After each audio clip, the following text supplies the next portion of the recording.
کراچی کا ایک مشہور کال سینٹر جو صدر کے قریب ایک پرانی عمارت میں تھا۔ وہاں کے کافی امپلائیز نے عجیب و غریب چیزیں محسوس کی ہیں، مگر کسی نے کبھی اس بات کو زیادہ سیریس نہیں لیا۔ لیکن جو کچھ ساتھ کے ساتھ ہوا وہ کسی بھی شخص کا صبر توڑ سکتا ہے۔ ساتھ کی جاب نائٹ شفٹ کی تھی اور اس کی ڈیوٹی رات 10 بجے سے صبح 6 بجے تک ہوا کرتی تھی۔ اس کا کام ایک UK بیسڈ کمپنی کے کسٹمرز کے ساتھ بات کرنا تھا۔ اس کی پہلی 2 راتیں تو بالکل ٹھیک گزری، مگر تیسری رات اس کے ساتھ ایک عجیب واقعہ ہوا۔ وہ اپنی ڈیسک پر بیٹھا کام کر رہا تھا جب اسے محسوس ہوا کہ اس کے قریب کوئی چل رہا ہے۔ جب اس نے ادھر ادھر نظر گھمائی تو سارے کولیگز اپنی اپنی جگہ پر بیٹھے کام میں مصروف تھے۔ اس نے اس بات کو اگنور کیا اور دوبارہ سے اپنے کام میں مصروف ہو گیا۔ رات کے لگ بھگ 2 بجے ایک عجیب کال آتی ہے۔ جب اس نے ریسیو کی تو صرف ایک شور اور بے صورت سی آواز سنائی دے رہی تھی، جیسے کوئی صرف سانس لے رہا ہو یا دور سے کوئی شخص چیخ رہا ہو۔ سعد نے کئی دفعہ پوچھا کین یو ہیئر می، مگر صرف اور صرف سانس کی بھاری آواز آ رہی تھی۔ اس نے کال کٹ کر دی اور سوچا کہ کوئی پرینک کال ہو سکتی ہے، لیکن یہ کال ہر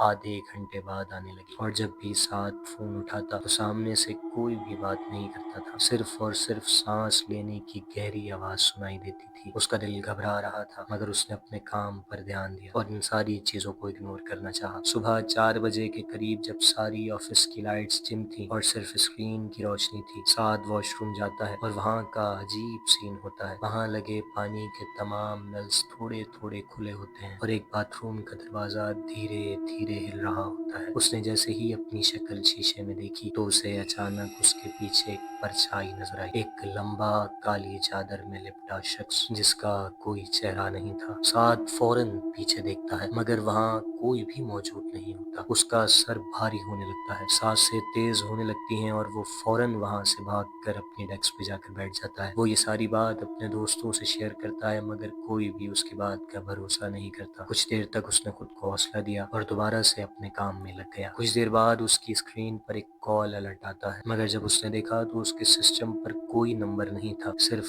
ایک لفظ لکھا ہوا تھا، میں تمہیں دیکھ رہا ہوں۔ اس کے سوچنے کی طاقت جیسے ختم ہو گئی ہو۔ سعد کی اب بس ہو چکی تھی۔ اس نے اسی وقت اپنا سامان اٹھایا اور وہاں سے نکل کر اپنے گھر چلا گیا۔ اگلے دن اس نے یہاں ریزائن دے دیا اور کبھی وہاں واپس نہیں گیا۔ آج بھی وہ کال سینٹر چل رہا ہے، مگر نئے لوگ اب بھی اسی طرح کی عجیب چیزوں کو محسوس کرتے ہیں۔ کچھ لوگ کہتے ہیں کہ وہ جگہ پہلے ایک ہاسپٹل تھی جہاں کئی لوگوں کی موت ہو چکی ہے، شاید وہ روحیں اب بھی وہاں بھٹک رہی ہیں۔